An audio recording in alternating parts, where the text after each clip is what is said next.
He was asked about Mandelson again and talked about protests in London. What is he scared of? What is he hiding? So I shall ask him again. When he found out that Lord Mandelson had an ongoing relationship with the convicted paedophile Jeffrey Epstein, did he speak to him personally before appointing him ambassador to the United States? Deepest condolences are with the families and friends of the 2 young people who've died following the outbreak of Meningitis B in Kent. Others are seriously ill, and this will be a deeply difficult time for their loved ones. Mr. Speaker, health experts are working to identify close contacts and distribute antibiotics, and will begin a targeted vaccination programme in the coming days. And can I take this opportunity to ask anyone who attended Club Chemistry on March 5th, 6th or 7th to come forward, please, to receive antibiotics. And, Mr. Speaker, yesterday President Zelensky addressed parliamentarians. Many people were there, and I had the opportunity to reaffirm to him that no matter other international events, the UK's support for Ukraine will not waver. I also welcome Prime Minister Carney and NATO Secretary-General Rutte to Downing Street for further discussions on international security. Mr. Speaker, this morning I had meetings with ministerial colleagues and others. In addition to my duties in this House, I shall have further such meetings later today. Thank you, Mr. Speaker. May I first of all associate myself with the comments and the condolences made by the Prime Minister regarding those people affected by the meningitis outbreak. New data today shows that nearly 60% of hospices are considering cutting frontline services. In the West Midlands, St Giles Hospice has already reduced beds and reduced staff due to financial pressures. So with services being cut, can the Prime Minister explain why hospices are being told to wait until autumn for the new framework, and will he commit today to proper long-term sustainable funding to secure this vital lifeline for the future? Prime Minister. It is important that the funding and the framework is put in place, and we support the work of hospices and doing everything we can to support them. Dr. Ray Timble. Thank you, Mr. Speaker. My constituent Caroline from Grenoside told me that since December the cost of her heating oil has nearly tripled from £257 to £700. Local farmers I met last week also raised their concerns that the oil industry has not been properly regulated, disadvantaging off-grid customers. Whilst I welcome the government's £53 million support package that was announced for rural communities, will the Prime Minister confirm how disabled people, vulnerable and low-income households can access this support, and how he will improve regulation of oil to bring down the cost of energy bills? Prime Minister. Well, can I thank her? My first instinct is always to protect people from the cost of living. The immediate action we've taken in relation to those that heat their homes with oil is the £53 million that we announced this week. That's particularly important for rural communities and, of course, Northern Ireland. But de-escalation in the Middle East is the quickest way to reduce the cost of living.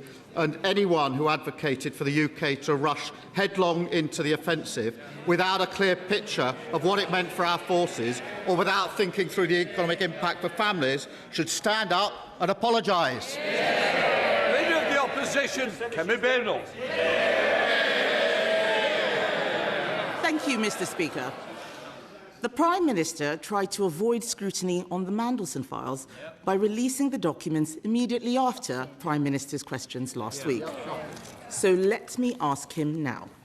Did the Prime Minister personally speak to Peter Mandelson about his relationship with the convicted paedophile Jeffrey Epstein before appointing him as our ambassador to Washington?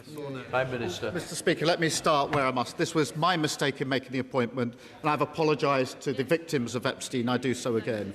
The government is complying with the humble address in full, but we are also continuing to support the police in their investigation. The matter of process was looked at by the independent adviser on ministerial standards. It's clear the appointment process wasn't strong enough, and that's why I've already strengthened it. but it was my mistake, Mr Speaker, and I have apologised for it. She should follow suit and apologise for a gross error of judgment in calling for the UK to join the war in Iran without thinking through the consequences. Mr Speaker, I know he doesn't want to talk about the documents he tried to bury last week. He's going to try and talk about anything else, but he's not going to get away with it. I asked him a question he did not answer. We know the Prime Minister was warned about the risk of appointing Peter Mandelson. This is not about the process. He knew that Mandelson stayed in Epstein's house after Epstein had been convicted for child prostitution. He knew that, so I will ask him again. Did he speak to Peter Mandelson about this before the appointment, yes or no? Prime Minister. Mr Speaker, I've already made clear that he was asked questions and gave untruthful replies. The government is complying with the humble address. The process has been set out. The independent adviser has looked at it. And he said, quote, the relevant process for a political appointee was followed. Now, obviously, this is a question of my judgment, but what about her judgment? She wanted to rush into a war with Iran without thinking it through. At the weekend, Mr Speaker, three weeks in, she said, oh, there isn't a clear plan behind the US strikes in Iran. That's the question she should have asked at the start. The decision to commit the UK to a war is the biggest decision a Prime Minister can take, and she got it completely wrong. I didn't hear an answer, Mr Speaker, and he's right, it is about his judgment. He has repeatedly told us that Peter Mandelson lied to him, but he won't tell us if he actually picked up the phone and spoke to Mandelson before appointing him. This doesn't make any sense. The Prime Minister told us on the record, and I quote, I believed the lies he told me. If the Prime Minister didn't speak to him, how can he say he lied to him? Prime Minister. Speaker, the process is clear. It's been looked at by the independent adviser. And she asked me about the process and judgment on appointments. She appointed the Shadow Justice Secretary. He said last night that Muslims praying in public, including the Mayor of London, practising his faith, are not welcome. He described it as an act of domination, straight from the Islamist playbook. If we're in my team, he'd be gone. It's utterly appalling. She should denounce his comments and she should sack him. He wants to talk about Justice Secretaries. His Justice Secretary is abolishing jury trials. My Shadow Justice Secretary is defending British values. I know who I would rather have sitting on the front bench next to me, and it's not him. Prime Minister. But Mr. Speaker, this is important. He does want to talk about anything else except what I'm asking him. 3 times I have asked him if the Prime Minister spoke to Peter Mandelson. 3 times he has refused to answer. We can only assume he did not speak to Peter Mandelson. From the documents published, we know he left the questioning of Mandelson's relationship with a convicted paedophile to 2 of Mandelson's closest friends, one of whom was also friends with a convicted paedophile. Asking those questions should have been his job. Why did he fail to do his duty? Prime Minister. Mr. Speaker, so her position is that the Shadow Justice Secretary is defending British values when he says Muslims praying together in Trafalgar Square are not welcome. Mr. Speaker, even Tommy Robinson, I can hardly believe I'm saying this, has said today that if the Shadow Justice Secretary had made these hateful comments 2 years ago, the Conservative Party would have kicked him out. Now, Tommy Robinson isn't some sort of moral signpost. He was pointing out how much their party has changed. They're more inclined to his views, and he's right about that. The fact that he's sitting on her front bench shows she's too weak and has got absolutely no judgment. The Prime Minister wants to talk about my leadership. I'm shocked because his former deputy has just fired the starting gun on the race to replace him. And I'll tell him one thing. She and I both agree that this weak man should be replaced by a strong woman.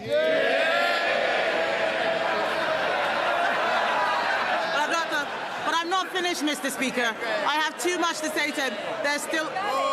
There is still a lot to ask. there is still a lot to ask about the Mandelson files. There's still a lot to ask.